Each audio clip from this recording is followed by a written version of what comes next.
it was always like one step away for me. Right. And so as I kind of grew on this journey, I made sure to kind of build those relationships. Like someone like Dolla, I think I've been friends with him for like 10 years now. Right. Never really came instantly, but I think the more I grew and the more everybody kind of saw that, they were like, okay, there's something we should try and tap into. For the first year, I basically went broke. I spent all my money trying to like just be here. Right. And yeah, that was a scary time. Like I remember like having all my stuff in my car. I had to sleep a couple nights in my car. It's Powertools, and we got Wax Motif in the house. What's going on, brother? I'm good, man.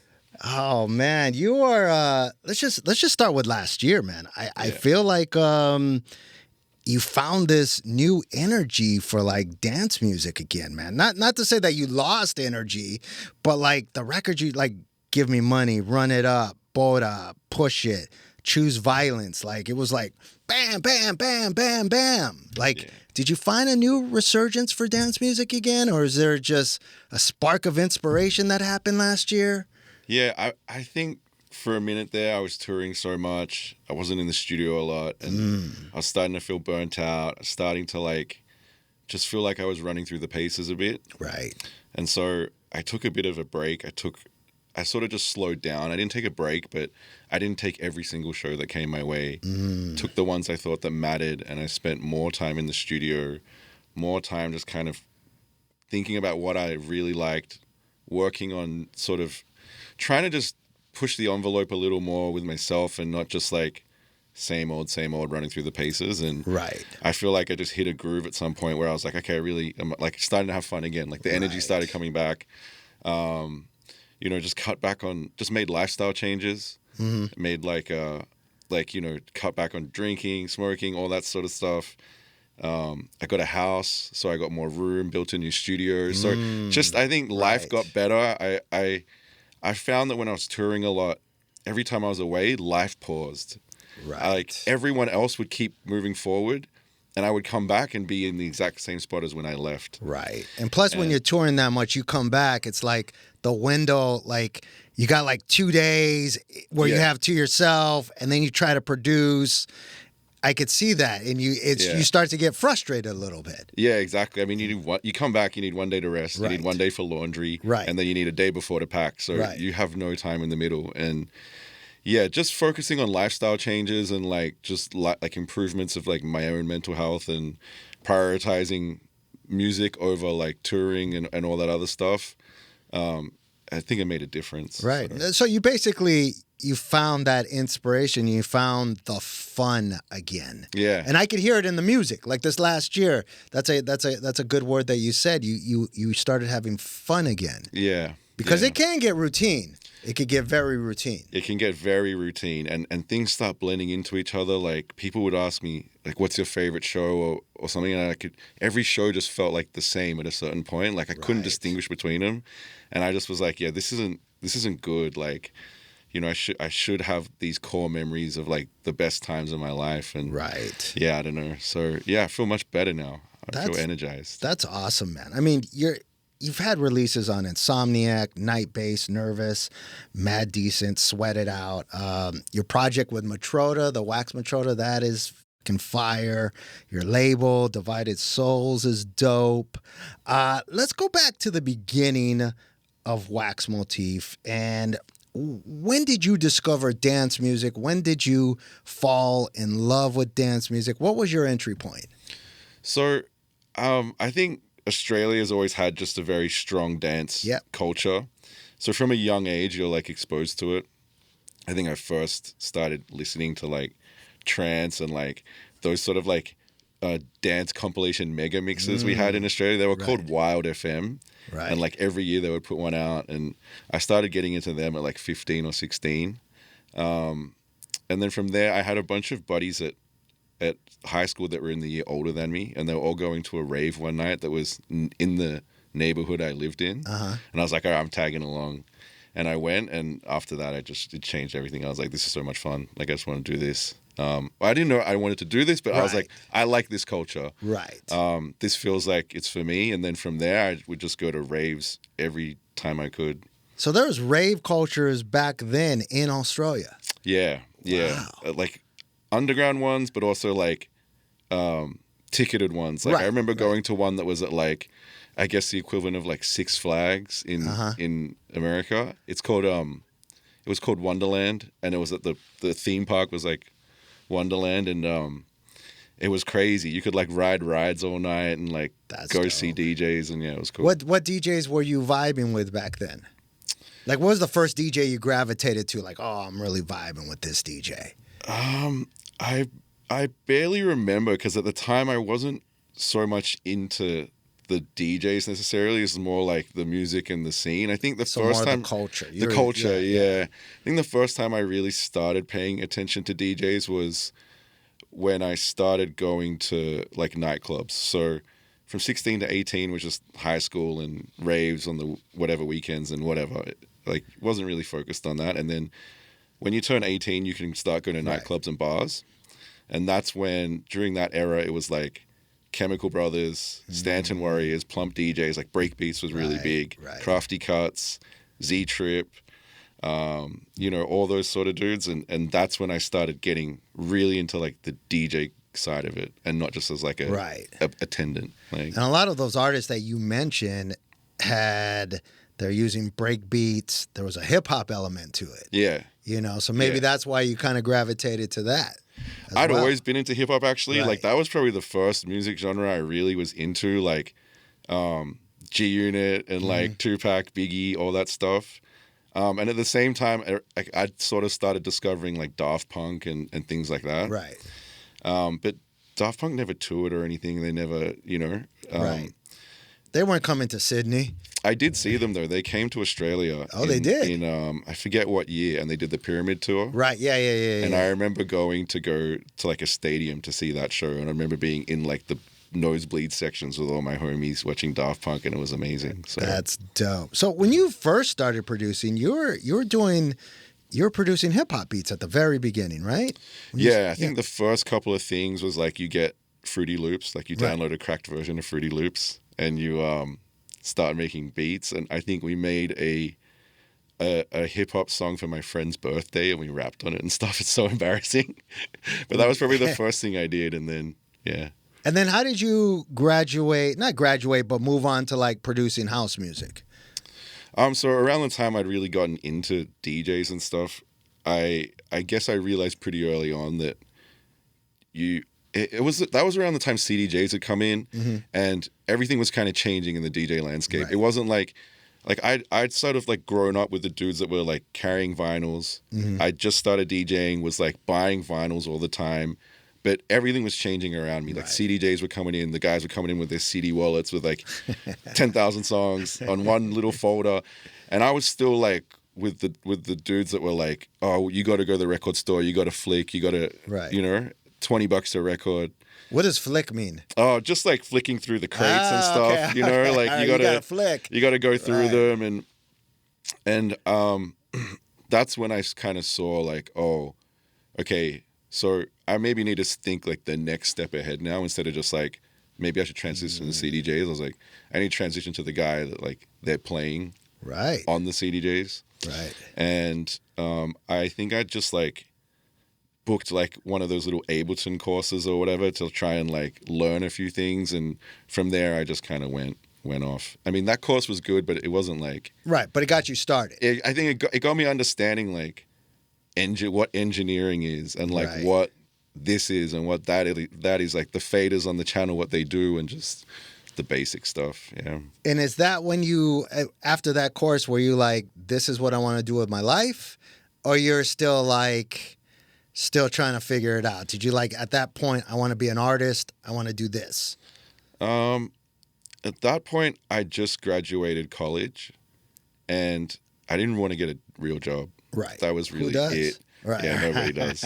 And like I'd gone from high school to college, and then was going to go straight into the workforce. And so I told my parents, like, I just need to take like a year off, like a gap year essentially. And they do that a lot in Australia. Yeah, gap years. Gap year is a big thing in Australia. Yeah, it's a big thing.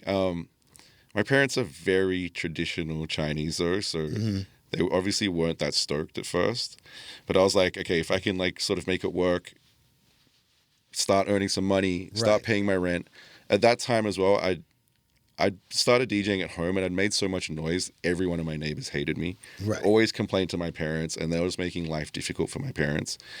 So my parents at that point were like, you have to move out. So I was like, okay, I'm going to move out. I'm going to take a year and I'm going to just earn money however I can. Right. But if I can like stand on my own 2 feet at the end of the year, then I get to decide if I keep going or not. Okay. And so that's kind of, it sort of pushed my back against the wall, like to do it. So you had a year. From there, it wasn't necessarily like I want to be an artist, but I was like, what can I do? Like every minute was dedicated to either learning how to be better at Ableton, learning how to play better sets, or playing in bars to like business people and just sort of reading rooms and all those little intricacies you that are important long term. Yes. Yeah, exactly. But yeah, that was really it. It's just having my back against the wall and sort of being forced to go forward from there. Now, did you have a circle? Was there other producers in Australia at that time that you guys that were like putting out records, having success that you were vibing with? Yeah, so there wasn't necessarily producers, but there was a lot of DJs. Right. So, for instance, Anna Lunoe. Yeah, okay. It's one of them. Nina Las Vegas at the time, like the What So Not Boys. Yep. So Flume as well before he was kind of Flume. Who else? Oh, Cassian. Yeah, okay. I basically grew up with Cassian in a lot of ways. Hayden James. Right. Who else? I mean, Dom, but Dom was in another city to us. Like we were all the Sydney kids. Right. But yeah, a lot of those people that you've heard of now, we all sort of started together. And in Sydney, all the clubs are concentrated in one area. So even if you played at different clubs, you'd end up running into each other or going to the same club after your set was over. And you just kind of mixed around that way. And I also moved in with some friends that were DJing. So we lived in a share house with 5 people and 3 of us were DJs, so living the life that helped too. Yeah, yeah. So, like in 2009, I think you dropped your first proper house tune, "Freaker." Yeah, and the switch in the middle is crazy. Just switch the song, changing the. You're ahead of your time, man. Thank you. But talk to us about that release at that time, because that was like your first proper house record. Like, was that a big moment for you? Yeah, so Sweat It Out is a sort of institution in Australia. At the time, it was quite a new label. Right. Fast forward to now, it's sort of like a powerhouse in Australia. And the guys running it was Australia's #1 DJ at the time. It was his label, Ajax. Shout out to Ajax. And Matt from Your Land to Be Cool. Right. So pre-Your Land to Be Cool. And they were also guys in the scene I'd looked up to. Ajax sort of found me in a way. I was DJing in a bar above the nightclub he was playing at, and he was getting a drink before his set. And he was with the promoter, and he was like, who is this kid? Like, he's shredding right now. Right. And he shouted me out in like a magazine the next week. And from there, I started getting more of a reputation. And then I was became friends with him, starting to like make music, send him my ideas. But I had sent so many ideas before that one. Like, I was just probably annoying them. Right. And finally sort of landed on that one, sent it to them, and they were like, yeah, we think this should be your first release on Sweat It Out. And yeah, it kind of, that's how that one got done.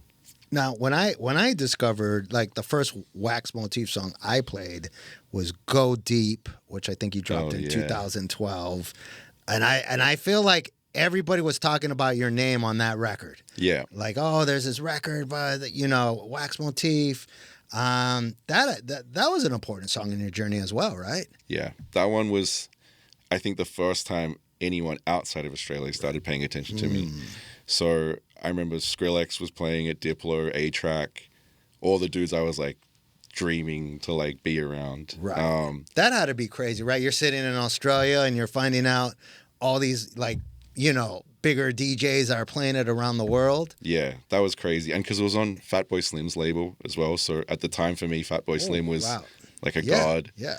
And then Aoki heard it and was like, I want to release this. We were like, it's already released. He's like, doesn't matter. Let me re-sign it to Dim Mak and just do it for the Americas. And so he picked it up and they re-released it again in America. So you had Aoki releasing it and Fatboy Slim for the rest of the world release. Yeah, exactly. Nice. Exactly. I was hyped. Right. And then, I remember getting tagged. Like Skrillex played like one of the remixes at Coachella like twice. And just all these different things were coming in. And I think that's when I sort of knew maybe I could do this. Right. Like, yeah. Actually. Gave you a little bit of the confidence, like I can do this. Yeah. And when did you, I read that you used to come to like, WMC. It used to be called WMC, Miami Music Week today. But you used to come from Australia just to get your music heard here. Like you're like dishing around USB sticks back in the day. Like talk about that. Yeah. So me and my buddy Styles from Australia, we would basically just save the whole year. And that run into WMC, you have South by Southwest as well. Yeah. So every year we would just save up, book our tickets, go South by Southwest for a week, Miami for a week, and then LA either before or after, and try and do sessions or just get our music out or whatever. I think that was around the time I first met Clinton Sparks as well. Like, right. Just random things going on. So yeah, we do that every year. Just get to as many parties. The hustle, yeah.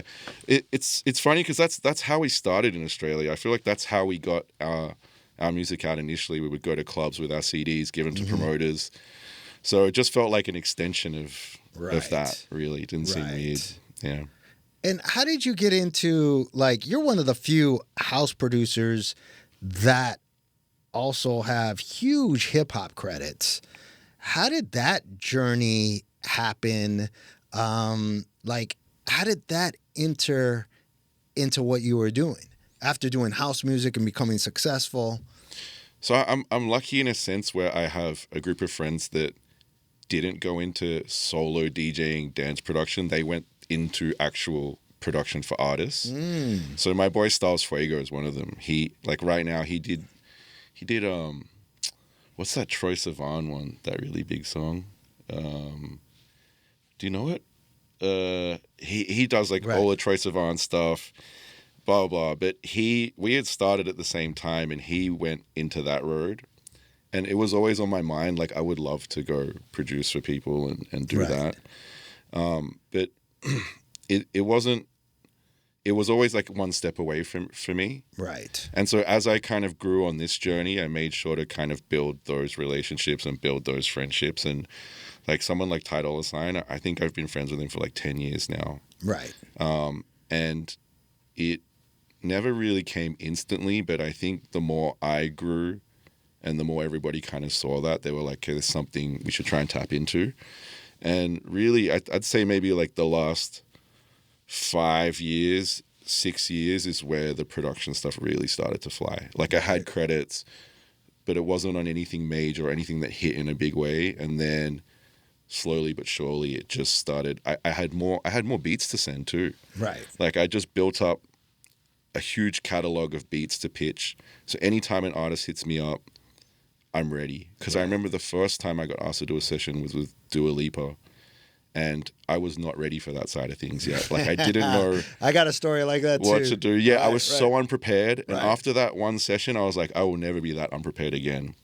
So every time I made something that didn't fit my dance project, it would go into a folder, like rap, R&B, like key, BPM, everything super labeled. Right. So now if someone hits me up, like Rema or Ty or whoever, okay, I know the vibe that they're usually on, so I will send half the beats that I think sound like them, and then the other half I will send that sound nothing like them. Right. Because otherwise they'll just hit up their regular producers. Right. They won't hit Wax Motif up. Right. Hit me up to give them something different. Right. So, yeah, they're just little things I learned, but it took a while for me to be that way, I think. I had the exact same experience with Lady Gaga. Yeah, what happened there? It was the same thing. Hey, can you come play her some beats? And I was like, this is before she had a song out. I went down to Interscope. I was not prepared. I didn't have the right beats. I knew I wasn't prepared, but I was like, she hadn't become a star. I was like, wow, okay, I'm just playing. Even as I was playing the beats, I was like, this is terrible. Why am I playing this? Because I had nothing else. And after that, she blew up, and I was like, I will never not be prepared again. Yeah. That will never, ever happen again. Dude. When I walk in, I'm going to play fire, whether if they like it or not. But I was playing like some whack beats, like not even B beats. I was playing C beats. Yeah, yeah. Like the thing that are in the folder that you'll never use. Yeah, yeah. Because I didn't have anything. I wasn't prepared. No. But that's smart that you give them stuff that you think they would like and then some different stuff. Yeah. To explore. I think it also shows them that you understand what they're about. Right. But like you could take them somewhere else. I can take you somewhere else. Right. Yeah, exactly. You know, and the fact that, you know, you did a few songs on the Ty Dolla $ign album, Tycoon.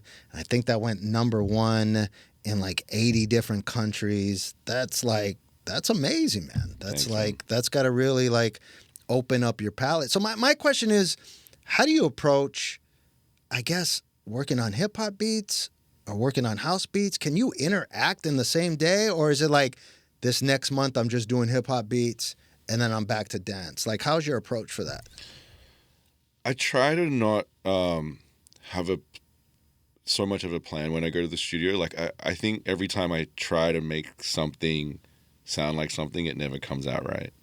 So I think the best thing I do is I go with the flow, and I'm just vibing on whatever that wave is. So if I'm in one day and it starts feeling more like an R&B beat, I'm gonna keep going that way, and I'll just save the house stuff for another day. At the same time now, because time's so precious, it sort of depends. Like I got hit up by Rema, for instance, the other week, who's an Afrobeat artist. He was like, I need some records from you. And I had nothing new because I'd sent him already like everything. Right. So I was like, okay, I'm going to spend 3 days just making ideas. I'm going to make 6 ideas, 8 ideas, but nothing's fully fleshed out. It's really just chords, bass line, rough arrangement. Because I think he'll tell me if he really likes something. Right. So he went through them all, was like, I'm going to cut to this one and this one. Sent me back vocal demos. Was like, can you finish them off? Cool. So from there, I have like a structure now. Right. He's given me a guide. Cool. I can finish it off much quicker. And then again, sent it back. He sent it to Trippie Redd. Trippie Redd hopped on it. They sent it back to me. Hey, we want you to add like an outro now. Like make it like Mike Dean style, like the way he does these big epic outros. Cool. Did the outro. All right, we love it. Bounce the beat, send it back. And yeah, so that now it's becoming a bit more structured. It's not as random. But if I have like a week off and it's like do whatever, then I'm just gonna go with the flow and like not force it. And is there, I guess, do you enjoy doing one more than the other? And the only reason why I ask this is I would think doing like hip hop and stuff would be less pressure because you're not the artist. Yeah. And then when you're doing house, it's like you're the artist. Man, does this work for me? Is this going to work? There's a lot of more questions. Or maybe you're the same with both. I think the beats is easier nowadays because on that side as well, it's very collaborative. It's pretty rare that you see like a song only have one producer on it nowadays. Like everyone will have their guy as well that they know does their drums the best. Right.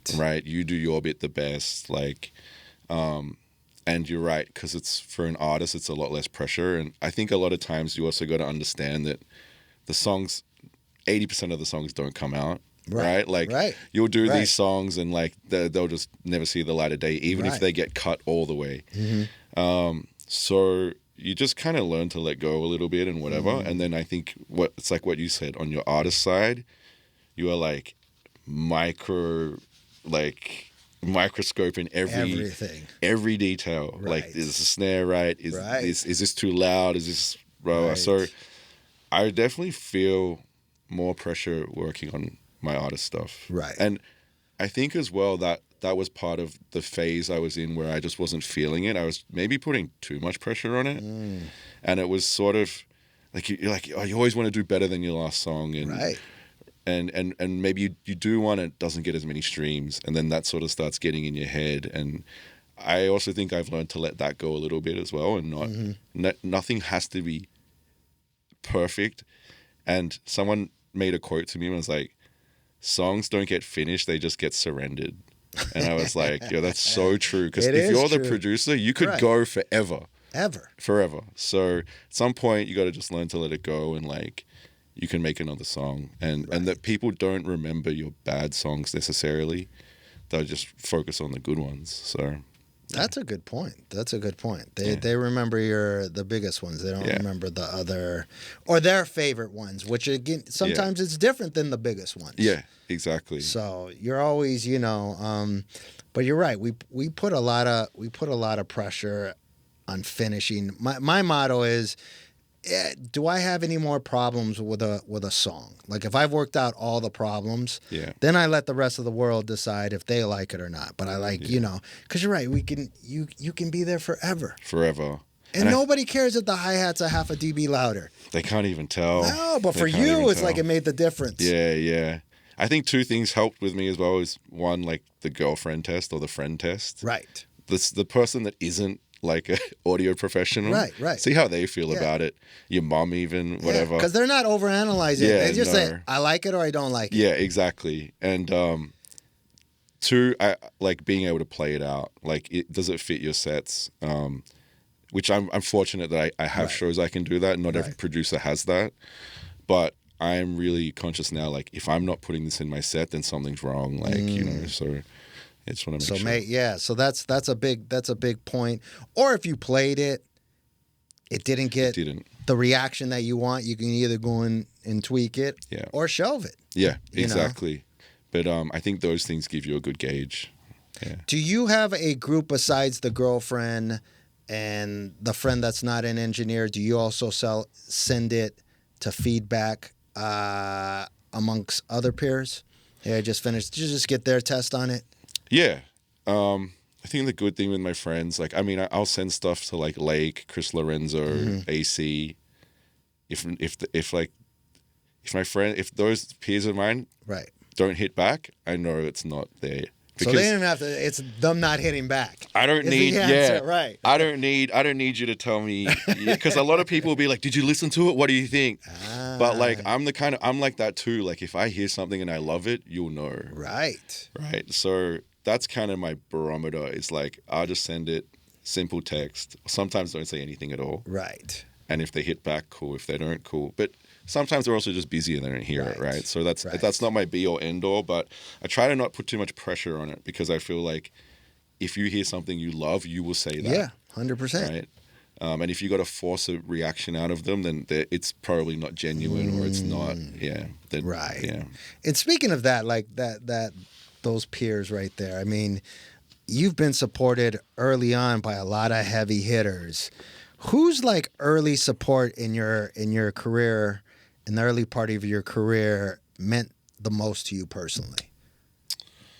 I mean, I think Diplo and Skrillex, probably Tiesto. Right. Because they're sort of the names that I sort of grew up, in my mind, they were like big, because I'm of that generation. Like Chris Lake is obviously a great friend of mine. But I think Chris's real rise to the top wasn't until sort of a bit later in his career, right? It wasn't really the first go round. Right. And same with like Lorenzo, AC, we kind of like came up together. So obviously their support means the world to me. And I love those guys now more than anything, because I respect them as people and as producers. But I think in the early part of my career, it was definitely those sort of names, like Skrillex, Diplo, Tiesto.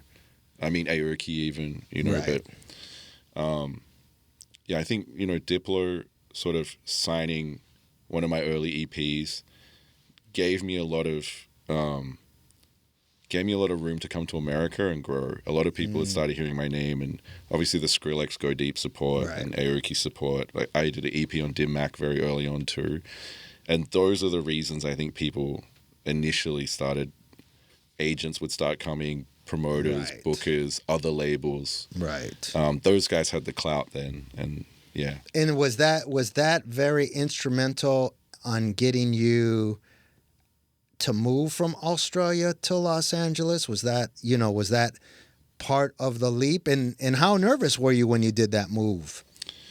Yeah, I mean, that was definitely part of the leap. I didn't see it at the time, but I was really good friends with Tommy Trash at the time and Anna Lunoe. Right. Who's still a good. I mean, they're both still friends of mine. Right. So, but they were two artists from Australia that had moved to America and were starting to become successful, and they looked at me and were like, "You just got approved for a visa. You just got all these releases. Right. Like, you can't stay. Like, you have to move." Right. It's not so important now in 2025 to move. I think you could be anywhere. But I think at that point in time, LA in America was like the hub of the EDM explosion. Yes. Yeah. You had Dim Mak Tuesdays every night. You had every crazy, and everyone would be there. Like every single name. Justice would be there. Like everyone. Space Yacht. Everybody. So much going on. And so they were like, you absolutely should move. And so, yeah, from there I moved. It was terrifying. And for the first year, I basically went broke. I spent all my money trying to like just be here. Right. And yeah, that was a scary time. Like I remember like having all my stuff in my car. I had to sleep a couple nights in my car. I was just eating like KFC 99 Snackers and like Starbucks, like the sandwiches like every day to try and save money. Because you weren't gigging, you weren't touring on a regular basis at that point. Yeah, I wasn't getting anything. Right. And that's also when the production sort of helped. So at that time, I had these friends called Oliver. They're really great producers. I mean, many people probably know them from their Splice Packs. Right. Oh, yeah, yes. We now Are that you said Oliver. that. Yeah. So I was friends with those guys. I'd done a remix for them when I was in Australia. They had a release on Kitsune, and they'd asked me to do a remix, and I did it. It went quite well. And I'd hit them up, and they were like, "Oh, dude, you're a good producer. Like, let's put you to work." And they were like, "We're working with a guy called Gary Richards, Destructo, and he's looking to like create a new project. Do you want to go like work with him?" I was like, "Cool." So I went to Pulse Recordings in Silver Lake, and linked up with Gary, and he was like, at the time I'd done the Tinashe 2-on remix, the early G House sound. He was like, "Yo, I love this stuff. Like, let's make some stuff like for my project." And I was like, you have access to all these actual artists, rappers and stuff. Right. So I was like, we could make this like legit. And then that's how his first EP came about, the West Coast EP. He had like Dolla, YG, Problem, Too Short and E40, all those guys. Like, he was able to get the artists, and I was able to help him with the beats. And like, yeah. And Gary Richards, for people that don't know, is Destructo. Was that the beginning of the G House sound? Was it called G House? Talk to us about how that all developed. I think the real beginning is kind of from like Amin Edge and Dance. Right. It was sort of like the beginning of the beginning of that period of time for sure. And I think Amin Edge and Dance had started just resampling rap records with house. And I'd started flipping them as well, but I was doing them in a way where I would put more halftime sections in my breakdowns. Right. So you'd always hear my early stuff have those halftime into like house transitions. And then I think with Gary, what that was really the start of was trying to put original stuff onto those beats and not have to rely on resampling, getting copyright strikes, these things never becoming official. It was like, let's try and actually make this into real music in a way. But was it the term G House out at that time? Yeah, it was. Okay. It was. I never really liked the term. I don't think many people did. Right. I think just the internet sort of had that and ran with it, or maybe Amin Edge and Dance did. But yeah, it was definitely called G House then. Right. That's crazy that you.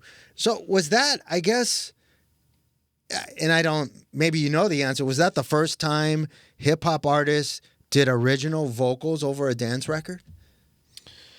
I think we had like maybe Pitbull and sort of those guys doing the big right.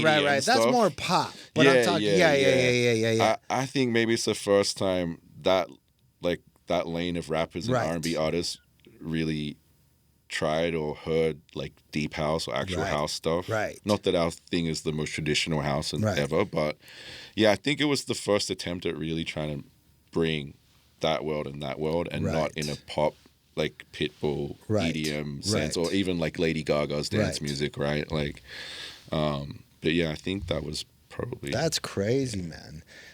let's talk about your label, Divided Souls. I mean, Tastemaker label. Why did you start a label, and talk about a little bit about the future of the label? I think everyone wants to have their own label. And I think that it had become like the modern music industry has changed so much, and I think it's kind of a tool now for artists too to have regular release schedules, to not have to rely on other labels to determine how frequently you release. And we live in an era of sort of consistency is like a winning key component of your career. So during the pandemic, it was like, now seems like a great time to start it.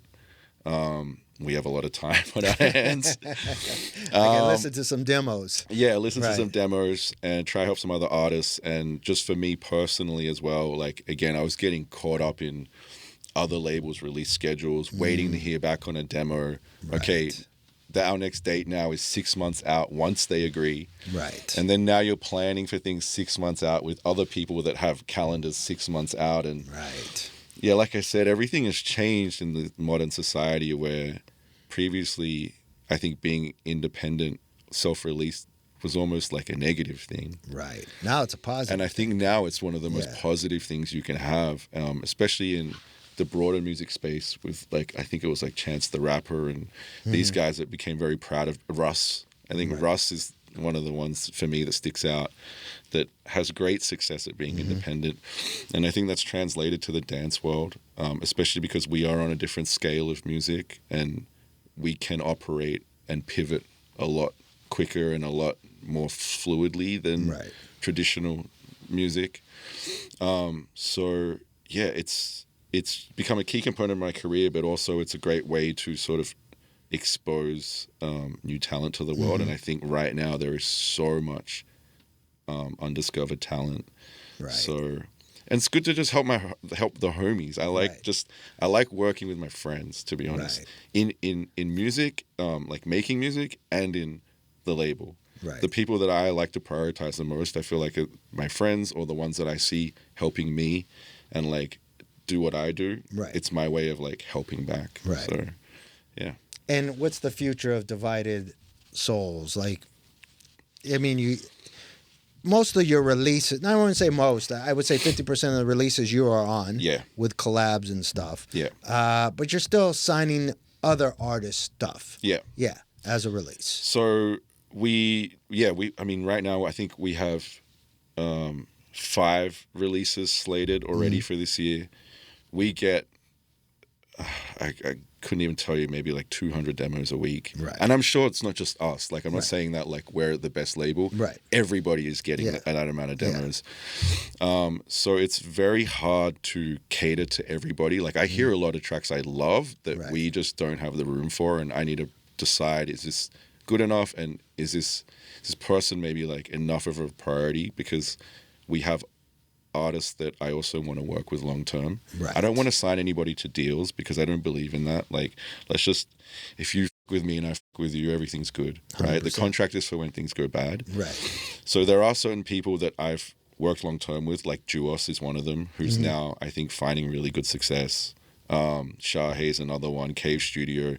Certain people I want to keep working with along the way, and I'll have slots for them if they send me the right things. Right. And here and there we'll pick up as much as we can. But really it's just to be consistently providing tasteful music, I think. Right. It doesn't have to be a hit, just got to be tasteful and cool to me. And like, yeah, that's it. That's dope, man. And how much, like, let's just say for 2026, is 50% of your time in the studio? Are you splitting it half and half on hip hop and dance? Or is it 70-30? I think this year is more about dance. Right. I think last year I took a lot of time, especially at the early part of 25, working on production stuff. And it took away a little from my own thing, but it's also needed to be done at that time because that's what was going on in my sphere of my world. But this year is definitely all about dance music.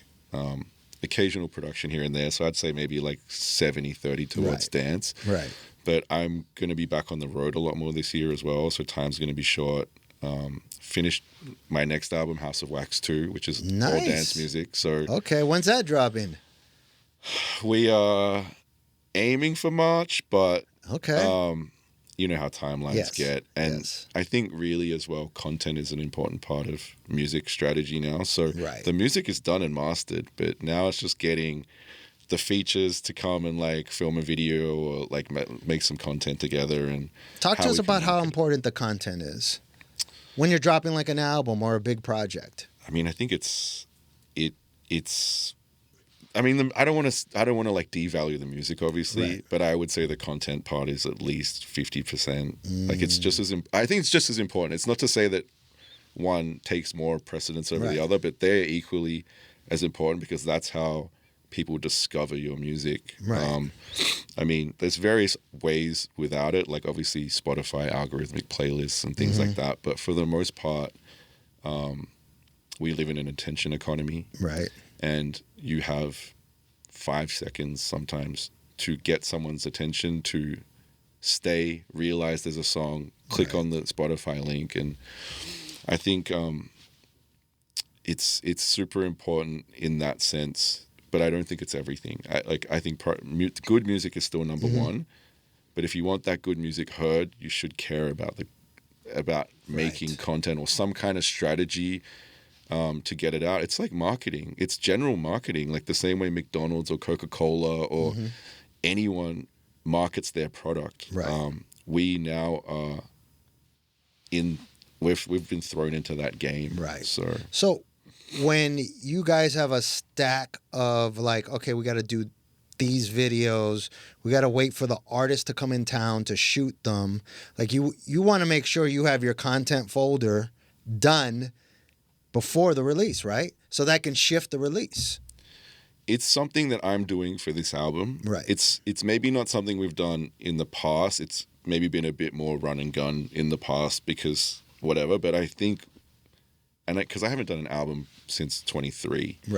And then at that time it was still it was very different. I think in the last 2-3 years a lot of things changed. But for this album, I've got every song in a folder, and next to that is like a checkbox of do we have content for it, and next to that is the folder with the link of like every clip that we have, whether it's a live clip, could be a live clip, could be a clip of me in the studio, could be a clip with me and the other artists just dancing and being goofballs. I don't know. But yeah, for me, I think I don't want to be scrambling. I want to be, I don't want to have to like think about it. I want it to be automatic and yeah. And who are some of the artists you have on the album? Can you mention some? Yeah, Dolla Sign, nice. Coil Ray, Jeremiah, dope. MC Land from Brazil, which that song's out, 24 Hours, and then Zoo's on it, Camden Cox, Sara DeWarren. Wow. Yeah, I've it's basically all the best songs from my last 3 years that I had been squirreling away for the album. Like I knew I wanted to keep this. Maida's on it too, this amazing R&B artist.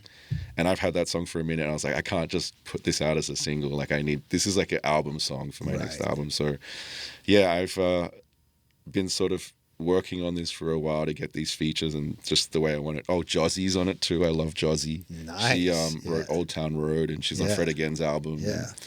So yeah, it's stacked with names, but not just because they're names, because there's other features that were bigger that I didn't put on there, but names that I think the song's really good and they're people that I really like. Right. And is this album on your label? Yeah. It will be on Divided Souls. That's crazy. Yeah. That's crazy to have that stack of lineup on your own label.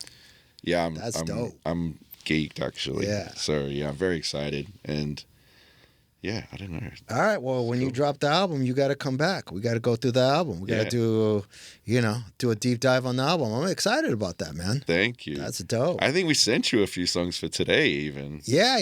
We got to. Yeah. So you're getting the first listen on yes, a lot that's of a couple sick, of these. Man. All right. Well, it's awesome having you back on the show, man. It's great to catch up again, and I'm excited about the new album, yo. Hell yeah! Thanks, bro. Dope. Powertools.